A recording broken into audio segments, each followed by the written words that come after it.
Hello, नमस्कार माझ्या बालमित्रांनो. चला आज आपण काल परवा पाहिलं की समानार्थी शब्द. आज आपण समानार्थी शब्दावर कशा प्रकारचे प्रश्न येतात हे पाहणार आहोत. प्रश्न असा असतो बघा की पुढील दिलेल्या ठळक अक्षरातील प्रत्येक शब्दाचा समानार्थी शब्द निवडा आणि त्याच्या पर्याय क्रमांकावर रंगवा म्हणलेलं आहे. इथं आपल्याला दिलंय शत्रू. शत्रूचा समानार्थी काय आहे? तर इथं काय दिले? 4 दिलेले आहेत. एक असुर, चांडाळ, रिपू आणि ढग. तर आपणाला पाठ असेल तर लगेच येतं उत्तर. शत्रूचा समानार्थी शब्द आहे रिपू. रिपू आहे. तर मग आपण इथं 3 नंबरला गोल करायचा आहे.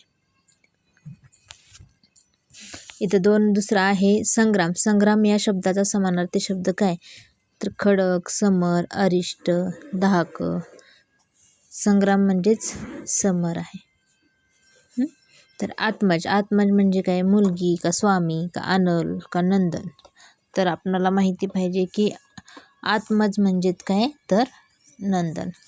पुढे बघूयात आपण. अशा प्रकारचे हे प्रश्न असतात. पुढे दिलेल्या ठळक अक्षरातील प्रत्येक शब्दाचा समानार्थी शब्द नसलेला शोधा म्हटले.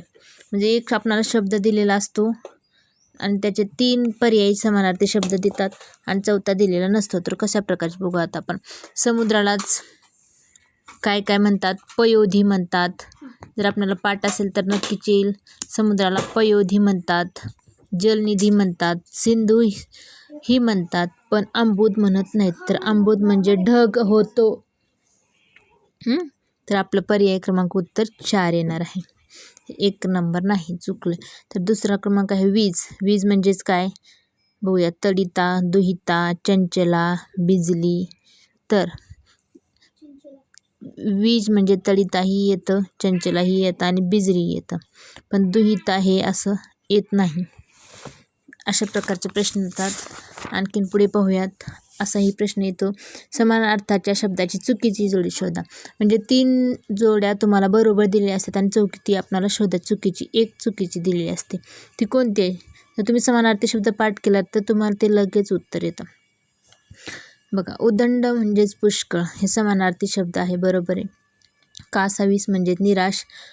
हाही बरोबर आहे. वावर म्हणजे शिवार म्हणजे शेत. हेही बरोबर आहे.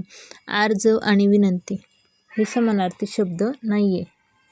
तर हा आपला चुकीचा होईल. 4 नंबर. आयुष्य. पुढे बघा. आयुष्य म्हणजे जीवन. बरोबर आहे. कुतूहल, उत्सुकता हेही बरोबर आहे. परवा, फिकीर हेही बरोबर आहे. पण वचक आणि समाधान हा विरुद्धार्थी शब्द आहे. हा समानार्थी नाही, म्हणजे हे आपलं चुकीचं उत्तर येईल. पुढे आणखीन अशा प्रकारचे हे प्रश्न विचारले जातात की पुढील प्रत्येक प्रश्नातील भिन्न अर्थाच्या शब्दाचा पर्याय क्रमांकाच्या वरतून रंगवा. म्हणजे 3 समानार्थी शब्द दिलेले आहेत आणि एक त्याच्या विरुद्ध दिलेला असतो. जसा नेता, नायक, पुढारी आणि भूपाळ. नेता म्हणजेच नायक, नायक म्हणजेच पुढारी, पण भूपाळ म्हणजे राजा असतो. तर हे आपलं भूपाळ हे चुकीचं आहे. पुढे सुमन, सरोज, कुसुम, पुष्प. यामध्ये आपल्याला माहिती पाहिजे की सुमन म्हणजेच फूल, त्यालाच कुसुम म्हणतात आणि त्यालाच पुष्प म्हणतात. पण सरोज म्हणजे कमळ असतं, म्हणून हा समानार्थी शब्द नाही. त्यातला हा येईल. त्याच्यानंतर बघूयात पुढे. अशा प्रकारचे प्रश्न असतात. पुढील वाक्यातील अधोरेखित शब्दासाठी समानार्थी शब्दाचा पर्याय क्रमांकाने वरतून रंगवा. काय म्हणते?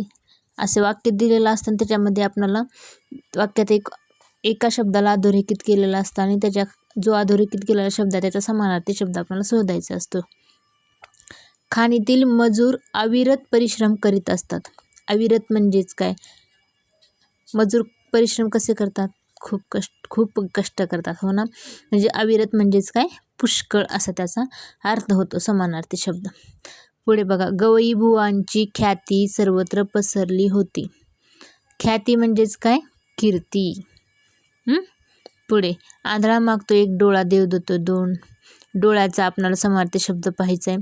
श्रवण म्हणजे काय असतं? ऐकणे. हस्त म्हणजे हात असतो. उदर म्हणजे पोट असतं. तर लोचन म्हणजे काय? डोळा असतो. अशाच प्रकारचे प्रश्न आपल्याला परीक्षेत विचारले जातात आणि तुम्हाला खूप काही कष्ट घ्यायची गरज नाही. आपल्याला हा पाठ करायचे 2-3 वेळेस लिहून काढले आणि 2-3 वेळेस वाचून काढले तर सरळ पाठ होऊन जातात आणि याच्यावरती तुम्हाला प्रश्न पडतात ते उत्तरं लगेच समजतात. शरद ऋतूतील चांदणे मला खूप आवडते. चांदणे म्हणजेच कौमुदी. श्रीकृष्णाच्या हाती बासरी शोभून दिसते. तर बासरी म्हणजे काय तर अलगूज आहे. जंगलतोड केल्यामुळेच दुष्काळ पडला. दुष्काळ म्हणजेच काय तर अवर्षण.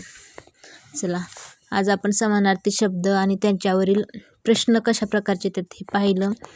तर सर्वांनी आपल्या चॅनलला सबस्क्राईब करायचं आहे, लाईक करायचं आहे व्हिडिओला, आणि हा व्हिडिओ जास्तीत जास्त शेअरसुद्धा करायचा आहे, की ज्यामुळे आपल्याला स्पर्धा जे परीक्षेला बसलेले मुलं आहेत स्कॉलरशिपच्या, त्यांच्यासाठी हा व्हिडिओ उपयुक्त ठरेल. चला, उद्या भेटूया आपण. तोपर्यंत बाय.